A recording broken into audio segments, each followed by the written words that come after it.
Pensando en Voz Alta. Conversación espontánea en la que se analizan los temas de actualidad, abordados bajo la perspectiva de Alfredo Mena Lagos. Pensando en Voz Alta. Buenos días, bienvenidos a Pensando en Voz Alta. Hoy tengo el gusto de tener con nosotros a mi buen amigo Carlos Remberto González Urge. Carlos Remberto él ahora es diputado del Parlamento Centroamericano, pero está enfrascado en la reestructuración del PCN, así que ese va a ser el primer tema que vamos a tocar.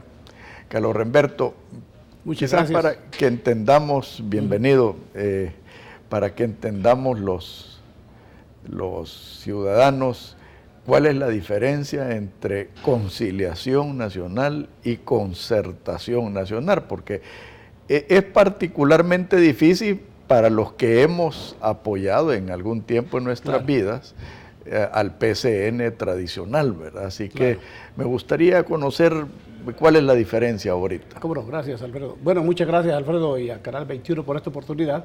Bueno, mira, es bien sencilla la cosa. Lo que sucede es que concertación fue creado como un plan B, porque hubo una resolución de la Corte de la Sala Constitucional de que decía de que había que cancelar al PCN, o sea, a Conciliación Nacional. Entonces, se fue al Tribunal Supremo Electoral y de una manera ilegal, con 3 votos lo cancelaron. Pues, o sea que al hacer ilegal, pues entonces la conciliación existe todavía. Y no solo porque lo decimos nosotros, sino que presentamos un escrito a la Sala de lo Contencioso Administrativo, amparándonos, nos amparó y dijo, miren, aquí se ha cometido una ilegalidad. Por lo tanto, le ordenamos al tribunal de que las cosas se mantengan como están y que se vuelvan a reunir y que hagan las cosas legalmente. Pero hay que agregarle otra cosa, que la misma Sala de lo Constitucional del 2006, en abril, tiene una resolución que dice de que todos los partidos políticos que tengan alcaldes y que tengan diputados no pueden ser cancelados por la representatividad que tienen. Pero todo eso aquí, de una manera política, pues aquí, vos sabes que aquí se hace cualquier cosa. Aquí se habla de Estado de Derecho, pero no hay Estado de Derecho. Y tú lo puedes comprobar en los diferentes ámbitos de la vida nacional, ¿verdad? En el comercio, la industria, la educación, la política. Todos hablamos de que estamos en una incipiente democracia. Pero yo siempre digo, miren, si que la democracia se alimenta de valores. Cuando un pueblo, un país no tiene valores, no existe la democracia. Ahora, yo entiendo bien la mecánica esa del plan B. Sí. Lo que no entiendo es que después de haber sido resuelto ese problema, se convierten en 2 partidos. Pues eso a mí me indica o que hay 2 visiones, o que hay 2 liderazgos, o que hay 2... Bueno, la cosa es sencilla también. Lo que sucede es de que en la primera elección del 2012, tuviste que los de conciliación estuvimos aplacaditos, porque hubo un convenio, que yo no estuve, por cierto, en donde se dijo de que iba a salir concertación y después nos íbamos a integrar los de conciliación a concertación para hacerlo. Entonces nosotros nos quedamos esperando, observando los toros desde la barrera, como se dice, pero observamos en 2012 de que 65,000 PCNistas del voto duro no fueron a votar. Y nos lo dijeron, los líderes nos manifestaban a mí en personal y a otros, nos decían, miren, no nos tragamos esa píldora, esa es otra cosa. No, si es lo mismo. Y les explicaba, pero la gente, el voto duro, bueno, 65,000 votos no fueron. En el 2015, 125,000 votos duros del PC no fueron a votar. Entonces, eso nos puso en alerta, más los llamados de la base de conciliación, porque también hay que decir que concertación en esto ha hecho alguna su propia base, porque ha ingresado bastante gente nueva, que ya son parte de la base de ellos. Pero la base de conciliación se vio como marginada y es la que clama de que activemos, porque dicen, no nos explicamos por qué razón ustedes, los líderes de conciliación, dejan que conciliación se muera cuando está vivo. Por esto y por esto, porque la gente ya no le vas a dar a tort con el dedo. Entonces, antes de clamores que nosotros estamos viendo de que si se hacen las cosas, que las hagan legalmente. Si nos van a cancelar, que lo cancelen legalmente. Entonces nos vamos nosotros al otro plan que tenemos, que es recoger las 50,000 firmas. Y activamos a conciliación. O sea que entonces para ustedes concertación no existe. ¿Cómo no? Sí existe. No, para Sí ustedes, existe. estoy viendo para ustedes. Sí. O sea que ustedes lo consideran como un partido extraño. No, lo consideramos como un partido nuevo, en donde ellos tienen, tienen que alimentarse de sus propias bases, más la base que les prestamos nosotros para que se actualizaran. Sí, pero si me estás hablando de que en caso se elimine conciliación, van a recoger firmas, ese es un camino. El otro camino es incorporarse a concertación. O sea, pero hacia ahí va mi pregunta. Es que lo que pasa es de que en concertación se han formado grupos nuevos. Ya vamos llegando a Pénjamo. Se han formado grupos nuevos en donde lógicamente agarran aquello y dicen, miren, estas cosas y nosotros, ¿por qué les vamos a abrir? Entonces, y no sé si por suerte o por desgracia de ellos, hay mucha gente bastante inexperta en política que no comprende que en política la unión hace la fuerza y que hay que sumar y multiplicar y nunca restar en política. Entonces, por ahí está el problema porque las bases a nosotros nos reclaman y nos dicen, miren, ¿y qué pasa con conciliación? Y después de eso, que conciliación es el partido que hizo carreteras, puertos, aeropuertos, toda la infraestructura del país la hizo conciliación.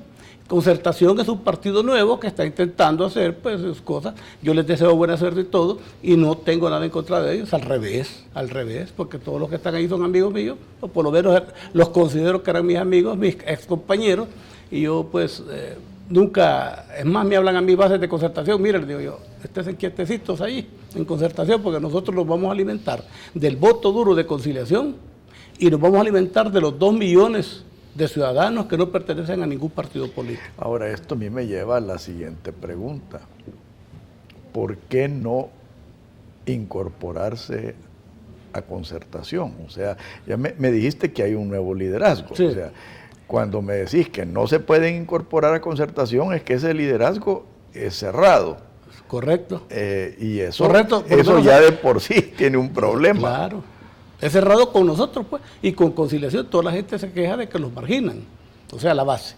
Porque yo, inclusive, a nivel personal, he llegado a una conclusión de que si lo cancelan, y se lo he dicho a mis compañeros, si nos cancelan legalmente, yo voy a analizar si sigo en el asunto de conseguir la firma o me retiro de la política.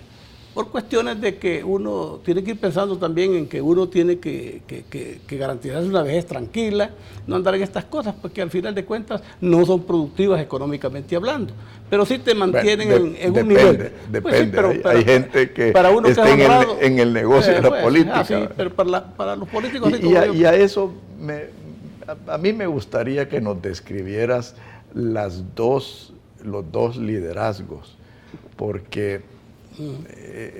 se me hace que ninguno de los dos tiene bases legítimas. Y cuando digo bases legítimas es que no están sustentados en una verdadera democracia interna dentro de los partidos. Corrígeme si estoy equivocado. En el PCN me imagino que estará la familia de Ciro Cruz Cepeda. De conciliación no hay ningún pariente en conciliación no hay ningún pariente de Ciro. En concertación sí está el hijo de él que está en concertación, pero en conciliación no hay ningún pariente de Millo, no hay ningún pariente de Julio Moreno. ¿Quién está como líder de conciliación? De conciliación está Ciro, pero no la familia. Él está... Entonces quiere decir que Ciro esté en las dos partes. No, Ciro no está en concertación. Te estoy hablando de Ciro hijo, que esté en concertación. Pues sí, y Ciro padre, pero ella es negocio familia. No, porque lo que sucede ahí es que vos sabés de que a veces tú puedes pensar de una manera y tu hijo piensa de otra. Eso no es. No hay ahí, me explico. O sea, pero ven, suponete que así fuera. Si eso no es pecado de que digamos que tú y tu familia pertenezcan a un grupo político, yo no le veo ningún problema. Ahora, en lo que sí estoy de acuerdo es de que no se ve bien. Estéticamente no se ve bien, ahí estamos de acuerdo. Pero ¿cómo le va a decir Ciro a su hijo, mira, no participes en política? No, pero es que y él está participando en otro partido. Pero si es que ahí no se trata de dar órdenes, se trata de abrir el partido a una convención y que sean las mismas bases las que elijan el liderazgo. Es que mira, en el caso de concertación, ellos abrieron el partido. Y en el caso nuestro también lo hemos abierto. Sí. Cuando nos autoricen, te voy a presentar a todo el Consejo Ejecutivo Nacional. Si los únicos viejos ahí es Ciro, este servidor y Julio Moreno y Amílcar. De ahí todos los demás, por ejemplo, la encargada del sector femenino es una muchacha, un abogado de 24 años de edad. La secretaria del Departamento de la Libertad, otro abogado de 24 años. Y así tenemos puros jóvenes. puros jóvenes. Entonces, hemos abierto el partido. Lo que sucede es que nosotros todavía, como el tribunal nos niega la activación, no podemos andar haciendo propaganda con bombo y platillo. Sin embargo, nuestros derechos constitucionales y nuestros derechos como ciudadanos nos obligan a participar, porque tenemos nuestros derechos, que es lo que tienen que comprender las incomprensiones que surgieron al principio con concertación. Porque ahora tienen miedo porque creen que al salir nosotros activados, toda la gente de concertación se va a venir para acá. Y no, no es cierto, porque ellos tienen su propio liderazgo. Ahí está de líder Memo Rodríguez, está Almendaris, está Ponce y Chico y otros que están ahí liderando ese grupo, que creo yo que tienen aceptación porque por lo menos lograron sacar 6 diputados, por lo menos en esta elección. Pero profundicemos un poquito más. Ya hablamos de liderazgos, ya nos describiste las composiciones de ambos bandos. Sí. ¿Cuáles son las diferencias programáticas que hay? O sea, ¿cuál es la diferencia entre concertación y conciliación, programáticamente hablando? Fíjate que nosotros, el programa de concertación, no sabemos si tienen un programa o no, como no estamos dentro del Consejo Ejecutivo Nacional, yo siento que ellos se formaron en un afán electoral del momento, ¿verdad? Y conciliación, pues nosotros tenemos nuestro eslogan que dice, hacia la justicia social por la conciliación nacional. En base a esos principios es que vamos a trabajar en nuestros programas. Pero estamos trabajando en un orden lógico. No podemos estar haciendo grandes planes si no tenemos la activación, ¿verdad? Porque entonces el plan de nosotros sería, si no nos activan, sacar las 50.000 firmas y refundar conciliación. Ese sería nuestro principal programa. Ahora, nosotros pues siempre el respeto a la empresa privada, ¿verdad? Creemos, por lo menos este servidor va a tratar en el partido de decir y manifestar, como siempre lo he hecho a través de toda mi vida, que la única forma de que un ciudadano sea libre y sea productivo es enseñándole a trabajar. Si hacemos un país ideológico, vamos al fracaso. Aquí no pueden haber países, las empresas no pueden ser ideológicas, los gobiernos mismos no tienen por qué ser ideológicos, porque el momento que un gobierno electo se convierte en gobierno ideológico, pierde. Y pasa lo que está pasando en muchas partes. Ahora, fíjate que yo no sé qué es peor, si lo ideológico o los intereses y ambiciones personales. Porque... Sí, es que eso, bueno, eso de los intereses personales y las ambiciones van intrínsecas en el ser humano, pero hay que tratar de minimizarlos. ¿Cómo vas a tratar de minimizar eso? Mandando mensajes y que habiendo políticos de verdad, pues, políticos que se compruebe y que la gente vote por políticos de verdad. Pero cuando la gente empieza a votar por la cancioncita, por la cachuchita, entonces allí, pero ¿a dónde vamos a parar? En la educación, en la cultura política de cada pueblo. Al decirlo así, de una manera gruesa, suena como idealista, suena como que tú tenés que empezar una labor muy fuerte, pero si nunca se comienza a culturizar este pueblo, si nunca comenzamos a darle la educación política que se merece, entonces vamos a estar en este círculo vicioso, creyendo de que si gana el fulano vamos a solucionar los problemas, o que si gana el sultano el otro va a solucionar los problemas. Aquí nadie te puede solucionar nada. La gente es la que va a solucionar nada, empezando desde la familia, y empezando de que tú a tus hijos les enseñes a trabajar honradamente y que les inculques valores. Pero en una sociedad en donde no hay valores, ¿verdad? En donde no hay oportunidades, y que los gobiernos se empeñan únicamente en llegar a administrar, ¿verdad? Y que los presupuestos son gasto, los presupuestos de la nación tienen que ser inversión de desarrollo, inversión en cultura, inversión en educación, inversión en infraestructura, inversión en tantas cosas. Pero ya vamos a hablar de la visión. A mí, sinceramente, lo que me entristece es que en mis años mozos, cuando yo era simpatizante del PCN, antes del golpe de Estado del 79, lo que me entristece es la pulverización de la oposición por intereses personales. Y eso, para mí, lo saca del juego. O sea, porque tú mismo lo has dicho, no se ve bien, la gente no se identifica con eso. Así es.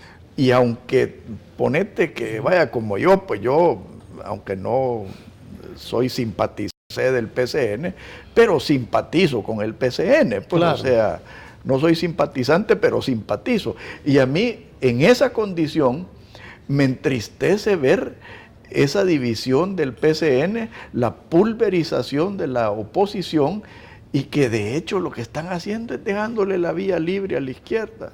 Pues bueno, la vez pasada en una entrevista que estuve en una radio de aquí de Megavisión siempre, dije yo de que la derecha se está atomizando, o sea, mucho partido de derecha.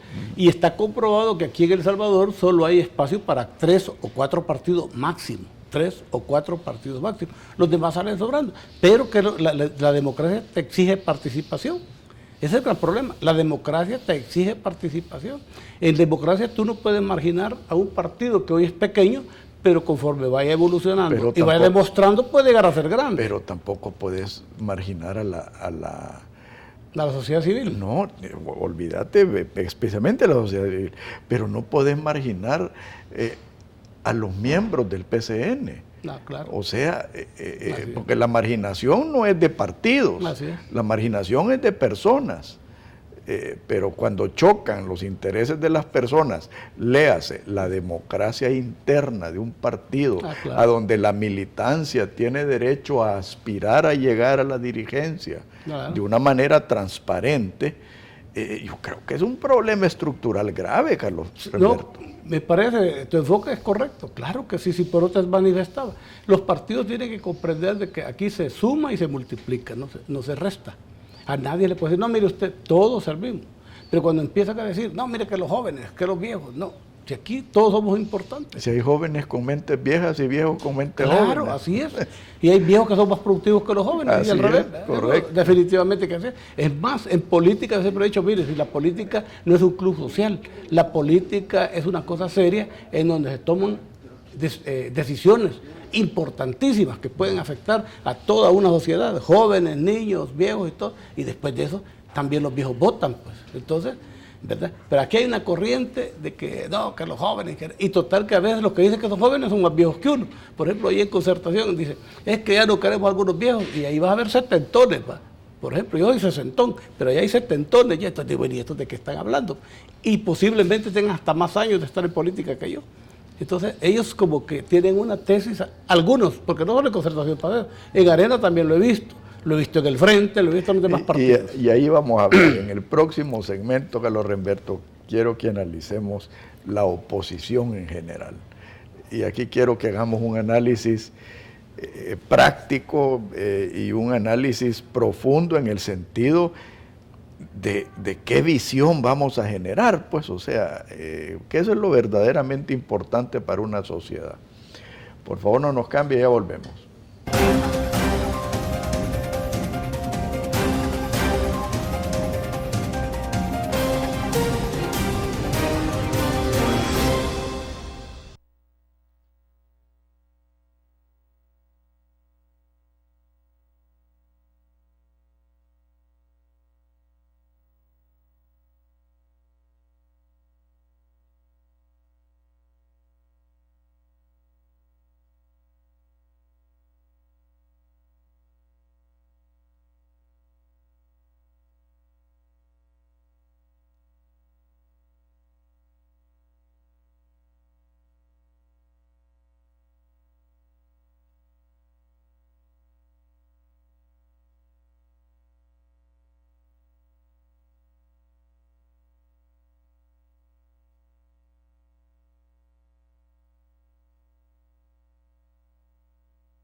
Carlos Remberto,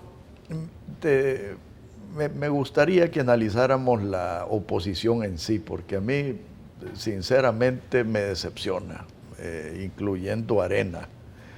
Arena creo que está haciendo una pésima oposición, una muy mala conducción del partido, y eso, de cierta manera, le está generando una vía libre a este gobierno que no nos está llevando por ningún buen camino. Bueno, es que la oposición, cuando se entiende por oposición, los partidos políticos actuales entienden de oponerse. Y no es de oponerse, es de proponer programas. Por ejemplo, yo quisiera que los partidos de oposición dijeran, miren, la solución de este país no es andar capturando, porque hay que hacerlo, pues es obligación del Estado reprimir a los que infringen la ley. Ni andar ofreciendo que van a hacer escuelitas, y las escuelas es obligación del Ministerio de Educación hacer escuelas.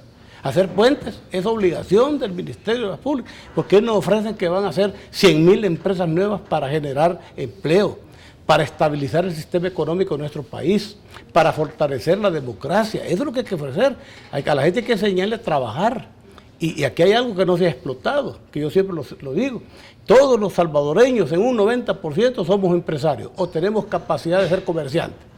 Todos aquí vas a ver tú cuando llegan a la edad de que se van a jubilar, nadie anda diciendo que se va a ir como los gringos que dicen me voy a ir a jubilar y voy a pasar choteando toda mi vida en tal lugar. No, la gente dice, con el dinerito que me den de mi jubilación voy a poner un negocio.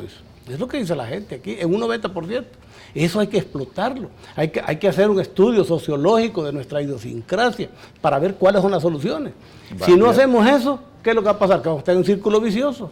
Fíjate que tú me estás describiendo en pocas palabras lo que yo siempre he creído que debe ser la verdadera derecha. Claro.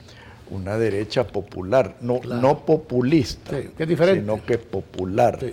¿Y a qué me refiero con eso? Tú mencionaste generar pequeñas empresas. Yo digo generar empresas, sí, de todos los tamaños. Sí. Generar una sociedad de oportunidades. Correcto.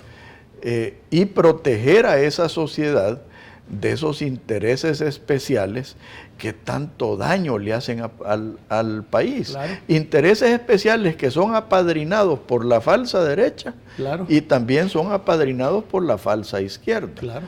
Porque yo comparto la opinión de Dagoberto Gutiérrez en el sentido de que el FMLN ya no es un partido de izquierda. Sí, correcto. Es un partido de derecha, manejado por y para intereses especiales, que en muchos casos coinciden con los intereses especiales de los dueños de Arena. Claro. Entonces, si tú tenés al resto de la oposición en el lugar de generar una nueva visión, prácticamente plegarse al sistema, meterse al negocio de la política, entonces, para mí que estás matando a la democracia. No, pues sí, es que el enfoque de la política ha sido malo, históricamente hablando, corto plazo y a mediano plazo. ¿Por qué? Porque todos se meten a políticos para solucionar un problema personal. Y la política tiene que ser para solucionar los problemas del pueblo, de la ciudad.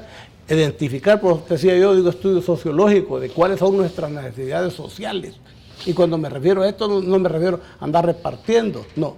A enseñarle a la gente y explotar eso que tienen, de que esa facultad de ser comerciante. Mira, 100.000 empresas, una empresita pequeña te consume 4 empleos como mínimo, 4 o 5 empleos, y maten 100.000 empresas, y te garantizo que cuesta menos hacer 100.000 empresas que andar reprimiendo, que andar haciendo cárceles, que andar pidiendo préstamos para que esta gente esté ahí haciendo qué, pues. El general Martínez por lo menos ocupaba los presos para hacer infraestructura a nivel nacional, pero aquí, ahí están ahí haciendo qué. Y tú sabes que mente desocupada es peligrosa, ¿verdad? Entonces, yo creo que por ahí es donde debemos nosotros de hacer un cambio en la política. No andar proponiendo cosas que son mi obligación. No, andar diciendo, señores, vamos a generar una infraestructura productiva en este país. Vamos a generar 100.000 empresas. Solo eso ofrecemos, no ofrecemos otra cosa, 100.000 empresas. Al decir eso estás ofreciendo 500.000 empleos, pero que de verdad se haga. Entonces eso te garantizo de que nos va a llevar a no tener problemas de delincuencia, porque barriga llena, corazón contento. Esos dichos son reales. Pero aquí, cuando la gente está con grandes necesidades, ¿cómo le vas a obligar vos a que se porte bien si tienen necesidad de empleo, necesidad de alimentación, necesidad de educación, necesidad de cultura, en fin? Necesidad de oportunidades. Claro. Pero vamos al comportamiento político partidario. A mí me da la impresión que algunos partidos de la oposición, entre comillas, están más interesados en generarle gobernabilidad al gobierno a cambio de, a saber, ¿verdad? Claro. Entonces, eso para mí empobrece el contenido político de los partidos. Es que, vaya, si un gobierno salió electo por el pueblo, sea como sea de izquierda, derecha, centro, lo que sea, no importa, ya fue electo. Hay que ayudarle, pero de una manera diferente, dando ideas, no apoyando en todo lo que el gobierno diga, ¿verdad? Solo porque con el afancito de la gobernabilidad. Yo creo que ha perdido, como la oposición, como que ha perdido el derecho, se ha autoprohibido el hacer propositivo, por ejemplo, decirle al gobierno, mire, señor presidente, yo creo que este programa puede funcionar aquí, mire este programa aquí, y no simplemente decir, sí, apoyamos en todo, sin analizar si es bueno o es malo para el país, o hacer esos análisis muy someros, muy rápidos. O sea, aquí las cosas, el problema aquí es profundo, es grandísimo. Estamos hablando de más de 40 muertos al día, entonces eso es terrible. Bajo la lupa, que quieras verlo. Bajo la lupa exterior, bajo la lupa interior, como quieras verlo, eso es peligroso para un sistema democrático como el nuestro que está incipiente. Que aquí no tenemos ni un Estado de Derecho fuerte, no tenemos una democracia fuerte, todo está como en nacimiento. Y después de eso agregarle, de que después cuando se firmaron los famosos acuerdos de paz, ¿ya? Hay cuestiones de la reinserción que tienen un costo económico, ¿verdad? Entonces, aquí lo tomaron a mal. La reinserción creen que es agarrar a un señor que anduvo en la guerrilla tirando balas y haciendo lo que andaba haciendo un guerrillero. Y darle de comer. Y darle de comer y para que esté callado. Eso no es así. Aquí lo que hay que hacer es enseñarle a ese señor, ¿verdad?, a que trabaje, a que sea productivo, etc. Pero aquí no. Agarraron solo la parte política, démosles chances para que fueran su partido político, está bien. Pero eran miles y miles y miles que andaban en la guerrilla. Y hay miles y miles de gente que no andaban en la guerrilla, pero estaban en las zonas marginales y están en la zona marginal, no del concepto físico, marginal, que no tenían educación, que no tenían oportunidades de estudiar, que no tenían, bueno, de trabajar, e incluso hay que agregarle la desintegración familiar que hay en estos momentos. Entonces, nuestra juventud, nuestra niñez se está creando sin valores. Y ese es el peor veneno para la democracia, el no tener valores. Pero veamos el comportamiento de los partidos. Tú tenés a Ghana prácticamente plegada al gobierno, para todo efecto práctico. Y perdóname que sea y aquí estamos hablando como amigos. No hay problema. El PCN, yo a veces, los PCNs, porque tenemos que hablar de los PCNs, a veces los veo más en el negocio de la política. ¿Quién da más? Y el PDC a la cola de los PCNs haciendo lo mismo. Claro. Entonces, te digo, a mí sinceramente me hace perder la fe en este sistema. O sea, yo veo que este sistema mal llamado democrático, que en realidad es una partidocracia, es una traición a las aspiraciones democráticas de todos los salvadoreños. Bueno, lo que sucede es que eso es lo que se ve aparentemente. Habría que profundizar en la intención de cada partido político, qué es lo que pretenden. Lo que sucede es que el sistema, cuando tú entras al sistema de la partidocracia y a participar activamente como partido político, tenés que llegar a arreglos. En esa llegada a arreglos es que siento yo que se pierde la visión de cada partido. Porque como el mercado electoral nuestro es tan pequeño, el territorio es tan pequeño, las oportunidades son tan pequeñas, entonces todos tienen que jugar el mismo son y bailar al mismo mariachi loco que cantan todos, ¿verdad? Entonces yo siento que por ahí va la cuestión.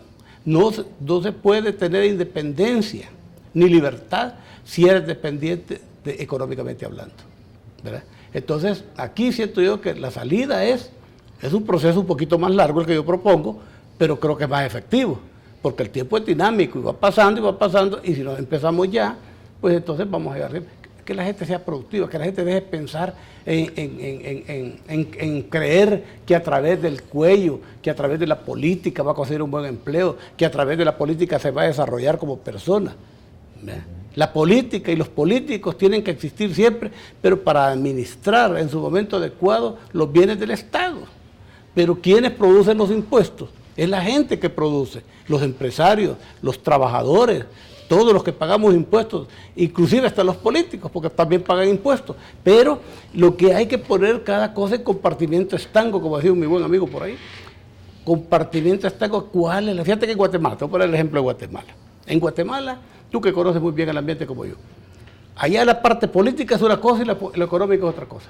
Allá cada 4 años pasa lo que está pasando actualmente. Acusan al presidente que va saliendo de corrupción, lo quieren meter preso, le hacen huelga, le hacen bloqueo. ¿Para qué? Para que este señor y su partido vuelvan otra vez a tomar el poder. Así es que en Guatemala tú ves de que jamás el partido que estuvo 4 años en el poder vuelve a estar otros 4 años, nunca. Eso es saludable. Y tú vas a Guatemala, los centros comerciales llenos, los restaurantes llenos, la economía ahí van a tener un crecimiento arriba del 4,5% este año. ¿Verdad? Y ya ves, y si tú lo ves, dijeras aquí, eso es gravísimo. Si eso pasara aquí, en El Salvador, se fueran todos los capitales. Nadie trabajaría, porque como la estrechez te permite tener más contacto, tanto contacto positivo como contacto negativo. Entonces en Guatemala, fíjate qué bonito es. Estaba viendo yo las cifras de crecimiento arriba del 4%. Y digo yo, ¿cómo esos problemas de tipo político que existen, políticamente hablando, pero que la economía allá lo político, aquí está la economía y el desarrollo del país hasta aquí, el Producto Interno Bruto aquí y las exportaciones por acá, las remesas por acá, en fin, todo te lo tienen bien administrado y bien ordenado. Ahora, también hay que reconocer que Guatemala es 7 o 6 veces, porque son 107,000 kilómetros cuadrados, 6 veces más grande que El Salvador. Por lo tanto, un país entre más territorio tiene también es más rico. Sí, pero vamos a la raíz de lo que yo considero el cáncer que nos está carcomiendo políticamente. Es precisamente la partidocracia. Y la partidocracia la permite y la fomenta la estructura electoral que tenemos. Yo hasta ahora no he visto al PCN propugnando por una reforma electoral profunda. No he visto al PCN hablando de democracia interna dentro del partido. No he visto al PCN hablando de la distritación de las diputaciones. No he visto al PCN hablando, y estoy mencionando al PCN sí, claro, porque tú perteneces al PCN, porque lo mismo puedo decir de Arena, y más aún de Gana. Pero tampoco he oído yo al PCN de hablar de financiar al partido con el diezmo de aquellos miembros del partido que viven de la política, o sea, ya sea como asesores, como diputados, como ministros o como adláteres. Sí, claro. Entonces, en ese sentido, a mí se me hace que el tema no existe. Bueno, mira, urge, como dice mi eslogan, una reforma electoral, definitivamente. Y uno de los principales temas que yo metiera ahí es la no reelección. No reelección. El que fue presidente una vez, ¿para qué va a volver a ser presidente otra vez? Bueno, pues que esa es la Constitución. Por eso. Lo dice. Hay que cambiarlo, hay que cambiarlo. No, la Constitución lo dice, pero dice que es un periodo de términos consecutivos. Sí. Es más, que un partido ya estuvo en el poder, así como Guatemala, no le permite que vuelva a llegar, pero es la gente. Es la democracia de la misma gente que no te vuelve a votar por el mismo partido. Yo no me recuerdo, tengo años de vivir en Guatemala y de tener contacto con Guatemala, pero tengo como 40 años quizás, y nunca he visto de que el partido se repita, el mismo partido repita, ni mucho menos el personaje. Bueno, mira, eso es malo y es bueno. O sea, aquí, entre El Salvador y Guatemala son los dos extremos y ambos son malos. Sí. O sea, aquí el famoso bipartidismo, que es lo que prácticamente nos tiene como estamos, y en Guatemala la atomización partidaria. Sí. que tampoco da continuidad, tampoco genera proyectos de largo plazo, porque si un partido lo hace, un partido taxi, que me lleve para esta elección nada más y después ahí nos vemos, eso también es un problema. Pues fíjate, yo le veo más ventajas, ¿sabes por qué? Porque estamos hablando de las oportunidades. Porque cuando un partido... De las oportunidades y de los oportunistas. Exacto. Fíjate bien, entre menos oportunidades hay, más triunfan los oportunistas. Entonces allí lo que sucede es que se van reciclando las economías de los partidos y los programas. Pero aquí, ¿cómo te vas a reciclar si un mismo partido gana 4 veces las elecciones? La misma gente, el mismo grupo, las mismas mañas, las mismas... Entonces, no es posible eso. Por lo menos, al haber cambios, entonces por lo menos está dándole oportunidad a otras gentes, a nuevas ideas, para que resurjan nuevos políticos. Entonces, yo no sé, pero aquí a nivel nacional urge esa reforma electoral, urge, en todos los aspectos, que vea de la administración, de cómo se va a administrar un partido político, quiénes son los que van a pagar las cuentas, lo que tú decías. Ahora en el PCN te voy a decir una cosa, ahí pasaba algo peor que el diezmo, porque ahí cada quien tiene que costearse su campaña política. O sea, un candidato a diputado tiene que buscar sus propios recursos.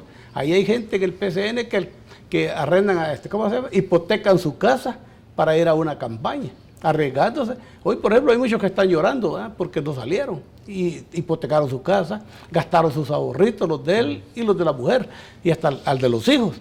Entonces, es un riesgo aquí. Yo prefiero dar un diezmo, una cuota mensual, pero que el partido me ayude para mi campaña política. Bueno, en el Frente así es. En el Frente les quitan de su cuota, perdón, de su salario, todos los meses les quitan el 10 o el 20% de su salario y ahí va. Pero sí, en las campañas ellos no gastan absolutamente nada, algunas tonteritas. Pero en el PCN ese es el problema que hay, que es el que yo conozco. Cada quien tiene que andar viendo y a veces son buenos candidatos, pero no tiene dinero para financiarse su campaña. Es que se queda con los deseos de ser candidato. Y a veces tienen dinero y no son buenos candidatos. Y a veces tienen dinero y no tienen buenos... Exacto. Bueno, en el próximo segmento, Carlos Remberto, vamos a hablar de lo que urge. Y yo sinceramente quisiera escuchar a Carlos Remberto González. Urge reforma electoral. Así es. Eso lo quiero escuchar claro. yo en la próxima campaña. Claro. Pero en el próximo segmento vamos a hablar de proyectos, y más que todo de proyectos centroamericanos, Carlos Remberto. Correcto. Ya que tú estás en el Parlacen, creo que puede ser un buen vocero de lo que es esta visión. Por favor, no nos cambie, ya volvemos.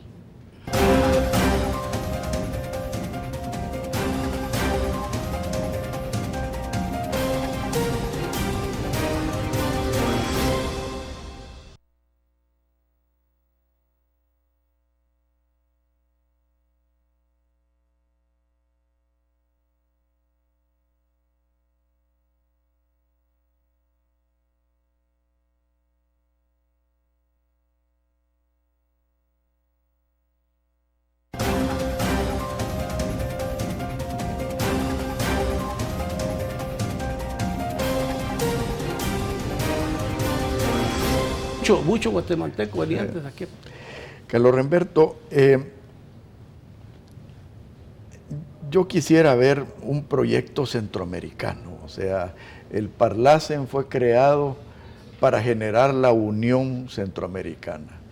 Y te digo con toda sinceridad, yo no he visto nada. Y es más, he visto hasta retrocesos. O sea, hablemos de la unión aduanera. Que los mismos pequeños intereses, por lo menos sí. Aquí en El Salvador, claro. Se dan a la tarea de obstaculizarla. No he visto avances en migración. Antes teníamos el CA4. Hoy cada día las fronteras son peores. ¿Qué me puedes decir tú bajo la óptica del Parlacen? Mira, el Parlamento Centroamericano tiene que empezar a trabajar ya. Y a trabajar de verdad. Porque eso de reunirse una semana al mes, ¿verdad? Diciendo de que tenemos agendas locales, lo cual es cierto, pero tú sabes que una agenda local, o sea, la Asamblea Legislativa de El Salvador, va todos los días a la Asamblea. Y son agendas cortas.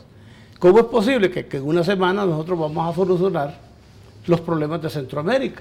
con una agenda tan grande.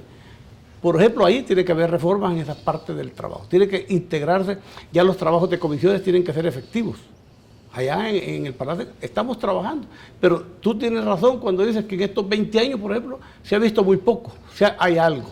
Se ha visto hasta retroceso. Y la vez pasada ya teníamos el CA4 que estaba funcionando perfectamente. Hoy últimamente veo yo las grandes colas de la gente para pasar de un país a otro. Entonces nos estamos negando nosotros mismos como gobiernos locales a hacer la famosa Federación Centroamericana, cuando todos comprendemos, desde la primaria enseñan a uno que la unión hace la fuerza y que unidos Centroamérica somos fuertes, porque representamos, si hablamos económicamente hablando, comercialmente hablando, representamos un mercado de más de 40 millones, pero solitos los salvadoreños representamos un mercado de 6 millones. Los ticos representan un mercado de 4 y no sé cuántos billones, y así podemos ir hablando. No, y lo peor del caso es que quizás el país centroamericano que más necesita la integración es El Salvador. Claro. Y a veces yo veo y siento que El Salvador es la piedra en el zapato. Claro. Ahí vemos ya Honduras y Guatemala hablando de unión aduanera, hablando de libre tráfico de personas, o tránsito de personas, mejor dicho. Y aquí en El Salvador, muy bien, gracias. Sí. Es que fíjate que todo empieza por el detalle. Los detalles pequeños, por ejemplo, las críticas. Yo siempre que voy a Guatemala, yo podría ir con mi pasaporte diplomático y decir, mire, ahí déjenme pasar. No, yo siempre hago la cola. Pero le hago la cola para estar estudiando el comportamiento de la gente. Y platicar con la gente. Y platicar con la gente y oír las ultrajadas que nos caen a los políticos por esas cosas. Porque la gente también está consciente y dice, bueno, y aquí, como me ven a mí, desgraciadamente, soy bien conocido, aquí urge que trabajen los políticos, pues, chinitos para mí, urge que tal cosa, urge, y me empiezan la gente, y yo empiezo a platicar con ellos, me lleno de humildad, los saludo, empiezo a tener paciencia, porque también necesitas paciencia, el que te ataquen así, digamos, tan frontalmente, cuando tú no eres el culpable de todos los males de este país. Entonces, yo hago mi cola y empiezo a oír y empiezo a platicar con la gente cuáles son sus inquietudes. Y entonces, mire, y esta integración centroamericana, si no tenemos, pero ni siquiera pasos libres, si yo vengo con mi familia a disfrutar, y te estoy hablando de los dos lados. Los guatemaltecos cuando estaban funcionando el CA4 venían cantidad de guatemaltecos a pasear aquí al país, pero nadie venía a un país que te tiene 1 hora en la frontera, pues, para ponerte 4 sellos o 3 sellos. ¿No? Entonces, es ridículo, medidas ridículas. Y dicen, es que es para detener el contrabando. Eso es ridículo decir eso. En un país tan pequeño, en un país tan necesitado como El Salvador, en una región tan necesitada como Centroamérica. Es ridículo estar hablando de eso si en Europa, que son grandes intereses y se mueven grandes cantidades de mercadería, se mueven grandes cantidades y transferencias económicas de dinero, etcétera. Estemos hablando aquí de eso, cuando sabemos de que a través de que no hayan fronteras, yo siempre he dicho, estos países tienen derecho a tener líneas divisorias, no fronteras, no tenemos derecho a tener fronteras. Líneas divisorias es que diga, hasta aquí El Salvador y hasta aquí Honduras y Guatemala, eso sí tenemos derecho, pero no tenemos derecho a estar obstaculizándole al ciudadano centroamericano para que viaje con su familia en vías de placer, en vías de negocios por Centroamérica. Si Centroamérica es para los centroamericanos, hombre. Claro. Entonces, siento yo que cuando llegan gobiernos y no tienen claro qué es Centroamérica, qué es lo que nos conviene a nivel de región, qué es lo que tenemos que proponerle a nuestra gente para que nos desarrollemos económicamente. Si el desarrollo económico es la base de todo. Porque sin desarrollo económico no hay educación, no hay cultura, no hay trabajo. Y hablando de desarrollo económico, Carlos Remberto, la unión aduanera. Aquí tenés grandes intereses como los azucareros no quieren que entre azúcar de Guatemala. Porque es más barato. Los distribuidores de carros no quieren que podamos comprar los salvadoreños carros en Guatemala, que en Guatemala, dicho sea de paso, son más baratos los vehículos. Entonces así hay una serie de obstáculos que son un pecado. Claro. Son un pecado en contra de la población, en contra del desarrollo económico, en contra del desarrollo social. Así es. Y la clase política, muy bien, gracias. Así es. Yo quiero ir, y aquí te lo pido públicamente, a Carlos Remberto González. Urge la unión aduanera. Claro que urge. Carlos Remberto González, urge la libertad de movilidad de personas. De personas, claro que sí. O sea, que a Loremberto González urge la integración económica. Y ya vamos a hablar de proyectos, porque a mí hay infraestructura que sí urge, claro, como es tu lema. Mi eslogan. La infraestructura vial.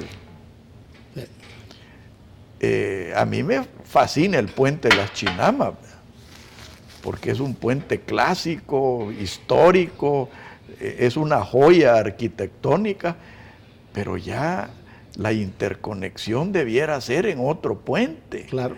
Las carreteras ya deberían de ser de 4 carriles, de capital a capital. Podemos hablar de la integración mediante el ferrocarril. Claro. Megaproyectos. Megaproyectos. Así es. Proyectos que yo estoy seguro cuentan con la cooperación internacional de países desarrollados. Seguro. O sea, que inclusive pudieran hasta ser concesionados. Sí. Yo no entiendo por qué el Plan Puebla Panamá, cuando estaba Fox en la presidencia en México, él dejó establecido, inclusive dejó establecido hasta el financiamiento para ese proyecto. El megaproyecto del tren que venía desde Puebla hasta Panamá. Ahí está dormido. Aquí, yo, en este gobierno, por ejemplo, he visto algunos ministerios que trabajan bien. Cancillería, me parece que está haciendo un excelente trabajo. Y, no sé, obras públicas un poquito, pero siento que obras públicas tenemos que ser más exigentes con obras públicas. Hacen 3, 4 kilómetros y aplaudimos. ¿Y por qué vamos a aplaudir? Está bien. Pero ¿por qué no aplaudir de que hagan una carretera y que tapen todos los hoyos y que no hayan hoyos? La vez pasada hubo excesos que yo hice una crítica para que un programa tuyo, que frente a Fovial estaban unos barrancos, hay unos hoyos. Al fin, como 15 días después vi que los taparon. ¿Por qué no vamos a ser exigentes cuando pagamos impuestos? Cuando inclusive hay un fondo especial para el Fovial para que las carreteras estén en buen estado. Entonces aquí nos faltan megaproyectos. Ahí nos lleva, digamos, Nicaragua con ese megaproyecto del canal de Nicaragua, nos van a llevar. Y eso, gracias a Dios, pues es respuesta también para Centroamérica. Ojalá se haga. No, ya lo están haciendo, Pero veamos un proyecto que el PCN fue de los que ayudó a matarlo. Y aquí te lo digo con toda sinceridad, porque yo tuve aquí 2 diputados del PCN, no voy a mencionar nombres, pero fueron de los que mataron el proyecto del Puerto de la Unión. Correcto. Que se rehusaron a que se concesionara en ese momento. Y yo sinceramente creo que el Puerto de la Unión no es un proyecto de El Salvador, es un proyecto de Honduras y Nicaragua. Y en último caso es un proyecto de Centroamérica. Claro. ¿Y por qué seguimos hablando de la unión como que si fuera un coto de casa? Es que es la falta de visión de desarrollo que se tiene. Por eso te digo, los programas aquí, y los programas de desarrollo especialmente, no tienen por qué sucumbir ante las ideologías. Por ejemplo, si se ve que la realidad exige de que concesione el puerto, ¿por qué no concesionar? Pero que esté ahí desocupado, con pérdidas. Hay que concesionarlo, porque al concesionarlo se adquiere también los contactos. Yo fui director en CEPA 10 años y conozco un poco el tema.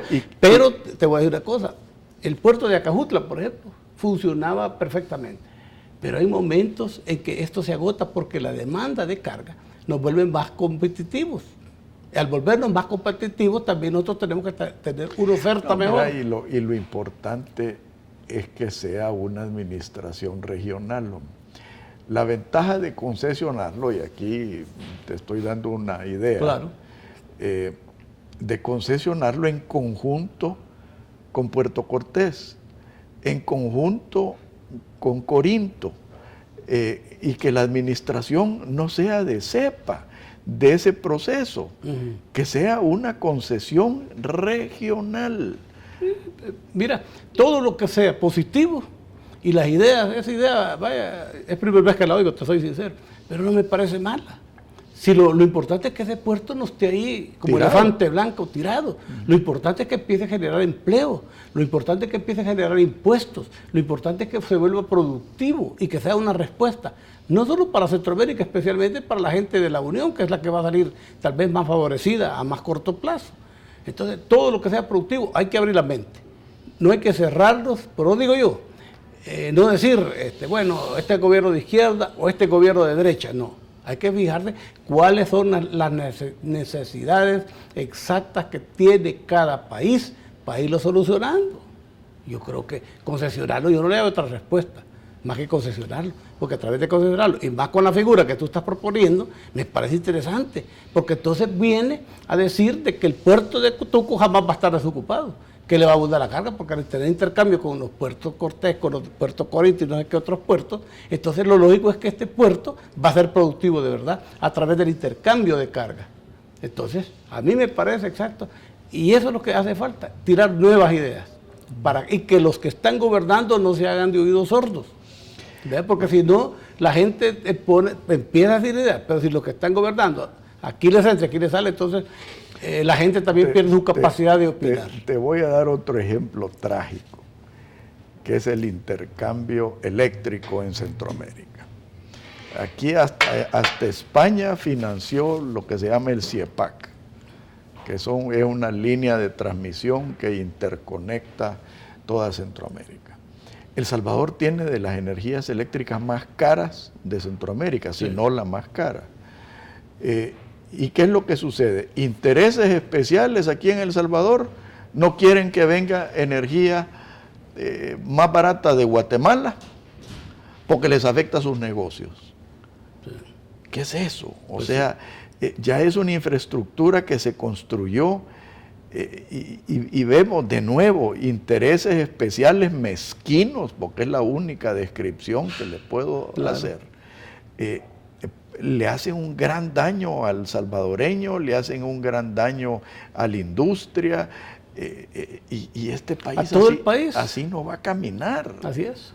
Y lo que tú has dado son pequeños detalles, porque la energía en estos países es importantísima. Y hay tantas alternativas que no se buscan, Y así como eso, vas a ver también que tenemos una economía, entre comillas, capitalista, pero que no se desarrolla. No se desarrolla porque mientras la gente siga con esos monopolios, micromonopolios, porque aquí hay monopolios y micromonopolios, en donde toda la gente quiere seguir viviendo, negando las oportunidades a los demás, y viviendo como que fueran al país. Como hace 100 años o hace 50 años, eso no es posible, porque el desarrollo mismo exige oportunidades, y las oportunidades tienen que ser en todos los campos, no solo en la parte educativa ni en la parte cultural, tiene que ser también en la parte económica. Solo así se va a desarrollar Centroamérica. Bueno, ¿cuándo voy a escuchar yo a Carlos Remberto González urge todas estas cosas que te he mencionado? Bueno, cuando sea candidato otra vez, si Dios quiere. Porque... Sí, pero mira, allí tenemos que empezar cambiando a los PCN, ¿verdad? Claro. Porque yo ahorita, honestamente, y perdona que te lo diga, todo esto que yo he hablado es contrario aparentemente a la filosofía de los PCNs. Es contrario a la filosofía de Arena, es contrario a la filosofía de la clase política. Fíjate que no es contrario, lo que sucede es que no han tenido el valor de decirlo, de exponerlo. No porque yo, si tú ves el programa de Arena lo ves bello, el programa del PCN lo ves bonito, todo, pero hay cosas que no se llevan a la realidad, y lo que frustra es lo que no se hace, no lo que se hace. Ahora, imagínate cómo me siento yo como salvadoreño, Carlos Remberto, cuando tú decís que el problema es que no se atreven a decirlo. Así es. Y yo me pongo a pensar, bueno, si no se atreven a decirlo, menos se van a atrever a hacerlo. Claro, es que no se atreven a decirlo porque no están seguros de que sí se puede hacer. ¿Y por qué no están seguros de que sí se puede hacer? Porque dicen ellos, no hay recursos. ¿De a dónde lo vamos a hacer? Entonces, es que comienza... Esto no es cuestión de recursos, es cuestión de voluntad política. Correcto, yo estoy de acuerdo. Desgraciadamente, pues, mira, en la política es igual que cualquier profesión. Hay malos políticos, malos abogados, y también hay buenos abogados y buenos políticos. Desgraciadamente, en nuestro medio, los políticos buenos somos pocos. Pocos, para no ponerme yo ahí en esa renglera de los buenos. ¿Y qué queremos esperar? A que hayan marchas como las de Guatemala, como las de Honduras, como las de Venezuela, como las de Ecuador, hasta que el pueblo se harte de tanta cosa y le dé vueltegato al sistema. O sea, ¿es eso lo que queremos? Bueno, las manifestaciones de violencia que ves es parte de eso. Lo que pasa es que los salvadoreños tenemos un espíritu diferente a manifestarnos. Entonces, todas estas inconformidades que se ven es por eso mismo, precisamente, ¿verdad? Porque estamos casi llegando a un estado anárquico. No un estado fallido, que es otra cosa, estado anárquico. Entonces, a eso estamos caminando si no tomamos las medidas necesarias, puntuales. Y las medidas necesarias no son andar matando gente, no es andar capturando, porque eso se tiene que hacer, definitivamente. Ni andar ofreciendo chorritos, ni puentecitos, ¿verdad? Ni mercaditos, no. Tenemos que generar una infraestructura productiva que solo se genera a través de las empresas privadas, a través de enseñarle a los salvadoreños de que solo a través del trabajo se llega al bienestar económico y por lo tanto al bienestar social, porque toda medida de tipo social cuesta dinero. Bueno, y entonces, ¿qué será de que yo ese discurso tan bonito que te estoy escuchando, Carlos Remberto, no lo escucho del PCN, no lo escucho de Arena, no lo escucho de Gana? Entonces, ¿cuál es el problema? O sea, yo sinceramente veo que el problema es estructural, no solo es de personas. Hasta que el votante salvadoreño no tenga el poder de darle una patada en el trasero a tanto zángano que ha ocupado la política como negocio, que se ha vendido para que otros ordeñen este país, honestamente yo no le veo. Ahora, el pueblo tiene el poder a través del voto, ¿eh? El pueblo tiene, pero mira, ya ves lo que pasó en la última presidencial, hombre, que se gana por 6,000 votos chaveleados, porque fueron chaveleados, porque se negaron a abrir las urnas, claro. Y ahí tenemos un gobierno legalmente electo, pero que no es ni legítimo ni está gobernando legítimamente. Claro. Entonces, a eso me lleva mi pregunta. ¿A qué está esperando la clase política? Pero como tú dices, el asunto es estructural. Porque ¿qué dice el Código Electoral? ¿Y qué dice la Constitución de la República? Dice de que cuando tú vas a una elección, por un voto más, suponete, ahí fueron 6,000 votos, supuesta. Aunque hubieran sido 1,000, aunque hubieran sido 500. ¿Verdad? Entonces, bueno, es la estructura del sistema la que hay que ir mejorando. ¿A través de qué? Una nueva ley electoral. Bueno, en el próximo segmento, en el próximo programa, mejor dicho, porque ya se nos acabó vamos a hablar del derecho a la insurrección, Carlos Remberto. Con mucho gusto. Muchas gracias. Muchas gracias a ti. Que Dios los bendiga a todos. Muy buenos días. Esto fue Pensando en Voz Alta, conversación espontánea en la que se analizan los temas de actualidad, abordados bajo la perspectiva de Alfredo Mena Lagos. Pensando en Voz Alta.